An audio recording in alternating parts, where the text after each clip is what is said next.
बिस्मिल्लाहिर्रहमानिर्रहीम। अस्सलाम वालेकुम and welcome to my channel smart talk with Hani. इस बार उम्मीद के साथ कि आप सब लोग बिल्कुल खैर खैरियत से होंगे, खुशबाश होंगे। एक नई वीडियो के साथ हानी हाजिर है। मेरी आज की वीडियो में ख्वाजा शाह की तारीख, लेकिन उससे पहले अगर आपने मेरे चैनल को सब्सक्राइब नहीं किया तो चैनल को सब्सक्राइब कर लीजिए, बेल आइकन को जरूर प्रेस कर दीजिएगा। बहुत अच्छी amazing video histories and facts के लिए। ख्वाजा शाही सल्तनत वस्ती एशिया और ईरान की एक मुस्लिम सल्तनत, मुस्लिम बादशाह जो पहले सल्जुकी सल्तनत के मातहत थी और 11वीं सदी में आजाद हो गई। 1220 में मंगोलों की जारहियत तक कायम रही। जिस वक्त ख्वाजा खानदान उभरा उस वक्त खिलाफत अब्बासिया का इक़्तिदार सवाल के आखिरी किनारे पर था। सल्तनत के क़याम की हतमी तारीख किसी को भी मालूम नहीं। ख़ारज़म 992 से 1041 तक गज़नवी सल्तनत का सूबा था। 1077 में सूबे की गवर्नरी ख्वाजा शाही खानदान के जद्दे आला अनश्तगिन के हाथ आ गई, जो सल्जुकी सुल्तान के गुलाम थे। अनश्तगिन गैर मामूली ज़हानत और काबिलियत का मालिक था, इसलिए सल्जुकी सुल्तान उसको अजीज रखता था। उसका एक बेटा कुतुबुद्दीन मोहम्मद अव्वल इन्हीं सलाहियतों का हामिल था। उसकी तालीम और तरबियत सल्जुकी उमरा के दरमियान हुई थी, इसलिए सल्जुकियों ने उसे एक सूबे की हुकूमत सुपुर्द कर दी। वो जहाँ निहायत मेहनत से अपने फराइज मनसबी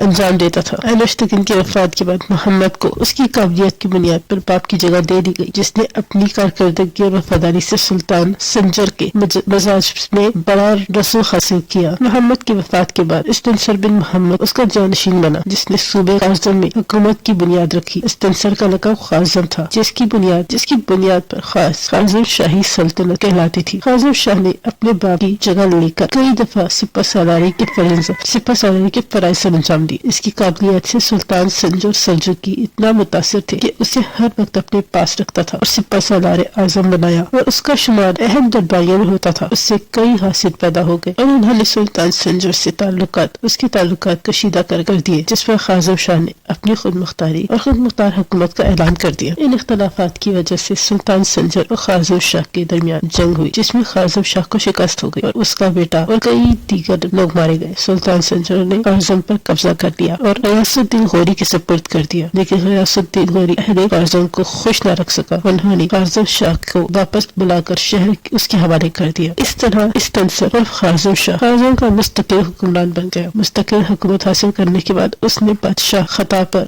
खता की पुश्तपनाही में खुरासान, मरूर और निशापुर भी हासिल कर लिया। इस्तंसर ने सूबे में कत्ल गारत करी कर डाली और मुसलमानों को परेशानी का सामना करना पड़ा। इसलिए इस सिलसिले में सल्जुकी तुर्कों का एक ग्रोह तुर्कान गजल उनसे अलहदा हो गया और सुल्तान संजर से खुरासान छीन लिया। सल्जुकी सल्तनत में इंतशार फैल गया और उसकी तमाम कुव्वत का खात्मा हो गया। 551 में ख्वाज़म शाह का इंतकाल हो गया। अरसलान बिन इस्तंसर के इंतकाल के बाद उसका बेटा अरसलान तख्त नशीन हुआ। उसने अपने भाई से दुश्मनी की और सुल्तान संजर की अताअत फर्माबरदारी का इजहार किया, जिस पर सुल्तान संजर ने उसे ख्वाज़म की सनत हुकूमत दे दी। इसके बाद सुल्तान संजर ने मुखालिफ तुर्कान खता से जंग की, लेकिन कामयाबी न हुई। इसके कुछ अरसे बाद अरसलान का इंतकाल हो गया और अरसलान के बाद उसका बेटा महमूद ख़ारज़मी तख्त पर बैठा। वो अभी कमसिन था, इसलिए माँ उसकी तरफ से हुकूमत करने लगी, लेकिन अरसलान के बेटे अलाउद्दीन तकश को ये नागवार गुजरा कि उसके होते हुए छोटा भाई हुकूमत करे। उसने बादशाह खता से माफी मांग ली। बादशाह खता भी ख्वाज़म के लालच में फौज लेकर महमूद के मुकाबले में निकल खड़ा हुआ। इस मुकाबले के बाद महमूद की माँ गिरफ्तार हो गई, लेकिन तुर्कान खता ने अलाउद्दीन के साथ कोई वफादारी न की और उसके खिलाफ फौज कशी कर दी। अलाउद्दीन किला बंद हो गया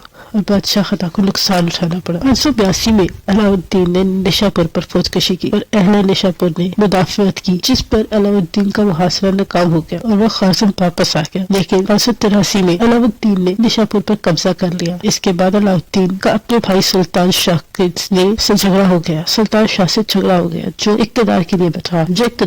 अलाउद्दीन ने आखिरी सल्जुकी सुल्तान दोहराद सालिस को कत्ल कर दिया। अलाउद्दीन ने सुल्तान शाह को निकाला और वो मरू चला गया। अलाउद्दीन का सादा व मुखालिफिन से जंगें करते हुए गुजरा, उनको काबू करने में लगा रहा। इसमें आपस की खराब जंगियां भी थी और वो गौरिया सल्जुकी उमरा से भी बरसरे पैकार रहा। 596 में उसका इंतकाल हो गया। अलाउद्दीन के बाद कुतुबुद्दीन मोहम्मद तख्त नशीन हुआ। वो अपना लक़ब अलाउद्दीन सानी रखता था। तख्त नशीनी के बाद ने भाई अली शाह को इस्फहान से तलब किया और खुरासान की हुकूमत अता की, जिसमें उसके जाने के बाद निशापुर में हिंदू शाह बिन मलिक शाह हुकूमत करता था। उसकी अलाउद्दीन के خاندان سے مخالفت چلی آ رہی تھی۔ ہندو خان نے خراسان پر حملہ کر دیا۔ علاؤالدین ثانی نے جعفر ترکی کے ماتحت ایک فوج روانہ کی۔ ہندو خان بھاگ گیا اور غیاث الدین کے علاقے میں پناہ لے لی، جہاں اس کی بڑی آب بھگت کی گئی۔ جعفر ترکی نے مرو میں داخل ہو کر ہندو خان کے اہل خانہ کارزم روانہ کیا۔ محمد بن تکش علاؤالدین ثانی کے تعلق غوری خاندان سے کشیدہ چلتے رہے۔ فوج کشی بھی ہوئی، جنگ کے نتائج بھی کچھ بہتر نہ تھے، لیکن اس سے بڑھ کر منگولوں کے حملے خطرناک ثابت ہوئے۔ محمد بن تکش نے اپنے عہد میں غزنی پر بھی قبضہ کر لیا اور ہمدان و جبل کے تمام علاقوں پر قبضہ کیا۔ منگولوں سے بھی اس کی جنگ جاری رہی۔ 617 میں اس کا انتقال ہو گیا۔ محمد بن تکش کے بعد اس کا بیٹا جلال الدین تخت نشین ہوا۔ اس نے اپنے چھوٹے بھائی کو ولی عہدی سے خارج کر دیا۔ منگول اس وقت خارزم شاہی سلطنت کے تعاقب میں تھے اور ہر طرف تباہی اور بربادی مچا رہے تھے۔ خارزم کے دریا تبرستان کو عبور کر ماجنتان پر حملہ کیا اور وہاں کے سبھی قلعوں پر قبضہ کر لیا۔ جہاں جاتے تباہی ڈال دیتے، بربادی مچا دیتے۔ ان کا ریلا مستقل بڑھتا چلا آ رہا۔ منگولوں کے حملے کی تاب نہ لا کر جلال الدین کوہستانی علاقے کی طرف نکل پڑے، لیکن جرائم پیشہ گروہ نے پکڑ لیا اور ایک دشمن نے 626 میں قتل کر دیا۔ اس کے قتل کے ساتھ ہی خارزمی سلطنت کا خاتمہ ہو گیا۔ اور یہ تھی خارزمی شاہ کی اور خارزمی سلطنت کی تاریخ۔ ویڈیو پسند آئی ہو تو لائک ضرور کیجیے گا، چینل کو سبسکرائب کر دیجیے، بیل آئیکن کو ضرور پریس کر دیجیے۔ یاد رکھیے گا۔ اللہ حافظ۔